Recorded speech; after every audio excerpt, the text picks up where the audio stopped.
அந்த கால் பண்ணுறாரு பேசுகிறாரு அப்படிங்கும்போது அவர் யாருடைய பேரை வேணால் சொல்லலாம், எந்த ஹீரோஸ் பேரை வேணால் சொல்லி நான் அவங்க இதுலேருந்து பேசுகிறேன் நீங்கள் வாங்க அப்படின்ற மாதிரி எது வேணால் பண்ணலாம். அப்படிங்கும்போது ஏன் பர்டிகுலராக இது தனுஷ் பேரை மட்டும் யூஸ் பண்ணி பண்ணுறாங்க?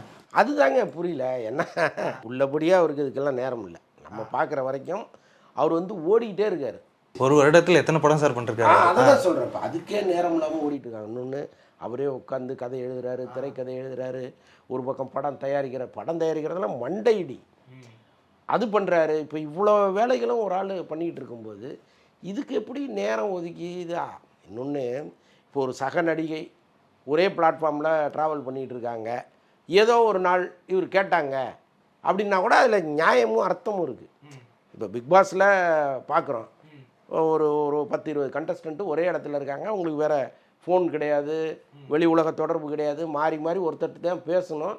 ஒரு கட்டத்தில் எல்லை மீறி போயிடுறாங்கல்ல அவங்க, வெளியில் வந்து வெக்கப்படுவாங்க, ஐயா நம்மளா இப்படி நடந்துக்கிட்டோம் அப்படின்னு.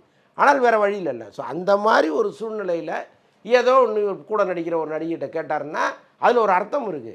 எங்கேயோ சீரியலில் நடிக்கிற ஒரு நடிகை, இது சீரியல் கூட அவர் பார்க்க மாட்டாருன்னு நான் நினைக்கிறேன். நல்லா யோசிச்சு பாருங்கள், ஒரு டைரக்டரு சீரியல் பார்த்தா அவருடைய சினிமா ஸ்டைலே சீரியலாக மாறிடும்.